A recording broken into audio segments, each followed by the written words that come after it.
Nu ko, sveiciens visiem labiem ļaudīm Skūteru vlogu kanālā.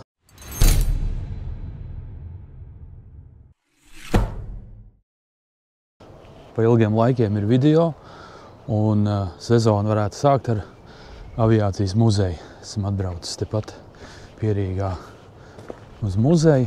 Nu tad lūkosim, ko tad labi šeit var apskatīt. Jēzu, kas pa aparātiem. Īsti nevarēšu pateikt, kas tie ir. Zīmīts arī nekādas nav pielikts. Bet, nu, iespaidīgi. Un kas mums šitas ir? Privātā lidmašīna kādreiz bijusi kādam. Dzinēja ir vēl iekšā. Trepīts var uzkāpt. Nav dzinēja vairāk. Arī labi. Tā, ejam, dodamies tālāk. Nu, šeit ir visādi lidostas atribūtika. Trepīts, lai var iekāpt lidaparātā. Nu, te ir novilkt lenti. Droši vien, lai visi neiet un nebakst ar pirkstiem. Rīgas. Visādi padomju autoparks. Aha, visādi. Un kas tas mums ir ar kaut kāds ugunsdzēsības mašīna droši vien. Šeit arī kaut kāds lokators. Nu, te patās tajā pusē ir lidosta. Varbūt var mikrofonā dzirdēt kāds troksnis. Jēzu. Aviācijas šasī no kaut kādas lidmašīnas. Nu, milzīga. Izskatās milzīga. Riepas. Kaut kāds čoks kaut ko remontē. Tā, zapiņš laikam neskaitās pie aviācijas, bet nu labi.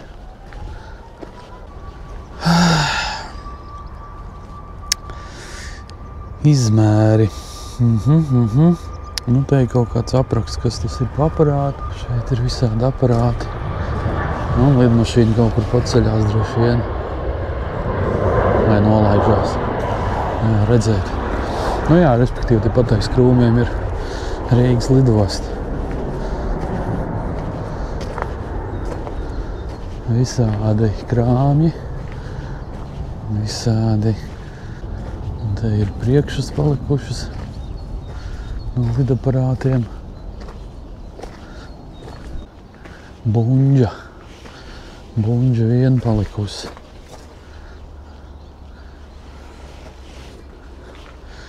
Nu, iespaidīgi.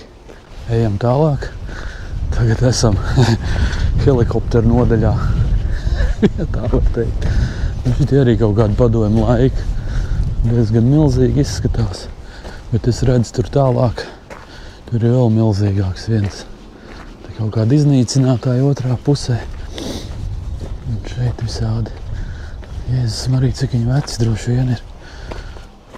Te ir dzinējs. Te arī kaut kāds PSRS. Helikopters. Helikopters. Beidzot laiciņš ir noskaidrojies. Bišķiņ saulīt uznākusi. Nu ko? Šeit izskatās, ka mums ir lielā tehnika. Nu šī tāda helikoptera es nebiju redzējis, aizējuši to paskatīties. Vienkārši mega milzīgs. Nu, ja salīdzina tiem, tad tie ir tādi nekādi maziņie. Viņam ir spārni vēl. Un vēl šitie augšā. 0,9. Ej, tu nost. Un tiešām iespaidīgs vērķis. Tiešām iespaidīgs. Man citi nav ko teikt. Riepiņas bišķi padiluši. Kāds ir troksnis, tad, kad viņi piedarbina. Tad, kad viņš ir lidošanas gatavībā. Vienkārši milzīgs. Vienkārši milzīgs. Ko viņš pārvadā, ko viņš dara, nav ne jausmas. Tad jāmeklē internetā. Vienvārds sakot, ejam tālāk. Paskatīsimies, kas mums tālāk ir pa aparātiem. Nu, lai tā saprastu to apjomu, nu tā kaut kā. Diezgan milzīgs. Kas tas sanāk? Ir kāds priekšā ir sēž un kaut ko kruķī. Jā, šitas varētu būt pasažieri. Čik pa trepītēm augšā. Un aidā, kā šīm aizmugur piecelta kaut kāda dankrata laikam, lai nenosēžās. Pasažieri bijis droši vien 100 gadus atpakaļ.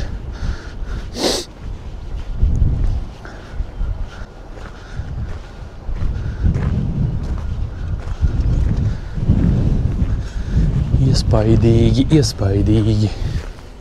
Un šitas arī iespaidīgs vērķis. Ko ar viņu darbojās kādreiz nav ne jausmas. Jo es atceros, ka tas aviācijas muzejs kādreiz bija Rīgai, pie Rīgas lidostas ieejas. Nē, bet tur tai pusē. Tagad viņš ir pārcelts uz šejienu. Kā viņi tos vērķis dabūja uz šejienu? Pa lidlauku vilku pāri. Nu jā, ieejas biļete. 10 eiro maksā ieejas biļete. Vai ir vērts? Nu, vienreiz var atbraukt, apskatīties. Bet, tiem, kam bleķi neinteresē, vai kaut kas ar aviāciju saistīts, tad droši vien nebūs pārāk interesanti šo visu skatīties. Nu, ja kas, šis ir mans jaunais dampis, 20 gadu vecs, aprīlija. Itāļu aparāts, iet ļoti labi un sūdzēties nevar. Nu, lūk, turpinot šīs dienas mazo tripiņu, kā es jau tev teicu, ka tur ir tas muzejs, un šeit ir lidosts vērotava. Šodien neviens nevērojas, viens pats. Nu, šeit mēs varam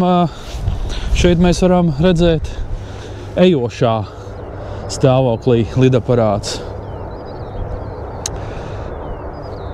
Tā, ka viens laižās augšā laikam izskatās. Paskatīsimies, būsiet liecinieki. Gazu. Jā, šitas lies augšā. Vai nav skaisti?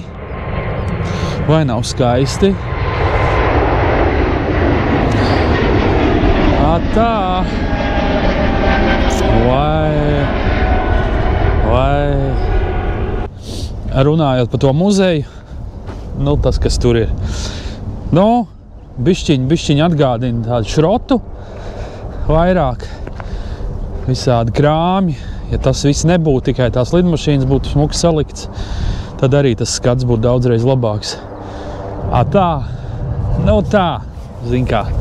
Tiem, kam dzelža nav sveši, tad tā vēl var, bet pa muzeju jau īsti viņu laikam nevarētu nosaukt. Bet ir interesanti tur atbraukt, apskatīties. Biļetes cena, kā jau teicu, 10 eiro. Ja vairāk brauc, tad varbūt pasālīt sanāk, ja vienam jāmaksā. Bet tā, nekāda vaina. Interesanti arī vakaros atbraukt, kad ir tie reisi baigi biežie no visām kompānijām, kas te lido. Tad viena pēc otras. Ir, pieņemsim, kaut kādi tukšie brīži, ka nekas nenotiek. Tad ir kā ir, jā.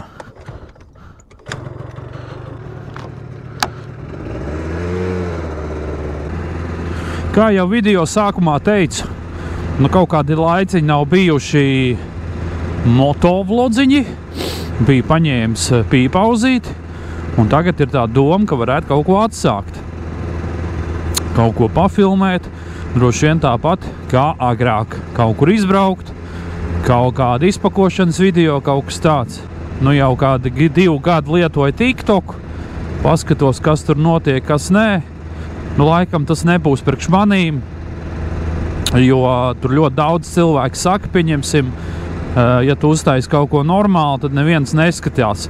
Ja tu uztaisi kaut kādu muļķību, vai ja kādu tur kasies un saucamais hypes iet vaļā, tādu uzreiz ir bēm, un es pats arī pārliecinājos, ka es tur biju nopirkt šito ķiveri pie autospeciem, un nu viņi kaut kādu 70, cik viņi tur eiro maksāja, un tad man tur diezgan nozākāja. Nu, ne jau visi, bet bija saucamie tie dīvāni eksperti, kas visu zina un visu māk, un ka par tādu naudu šitādu spaini galvā nevar vilkt. Bīstam esot. Un tomēr cilvēkiem tur laikam ir cits baļāviens, kas tas tāds. Cilvēkiem laikam tur ir arī cits intereses, kas tur uzturās un skatās visu to čeiriņu. Protams, tur ir ļoti daudz cilvēku, tur liekas, viss kaut kas visu laiku notiek, visādas muļķības un tā tālāk. Bet tai pašā laikā, kā es saku, man kaut kā neuzrunā tur pilnīgi neviens cilvēks. Es pat, man liekas, ka tur piesakojas, nezinu. Nu jā, tur ir, kā teikt, tur ir ļoti labi reklamēt savu produktu. Jā, tur laikam varētu pārdot tur kaut kādas savus loriņus un tā tālāk. Nu, respektīvi savu biznesu kaut ko tādu šajā YouTube'ā. Kaut kā tā. Labi, pagaidām tas arī viss būs šoreiz. Paldies visiem, kas noskatījās video līdz galam. Cerams, kad arī patika. Ja nepatika, tad var droši izpausties komentāros. Pagaidām tas arī viss. Atā!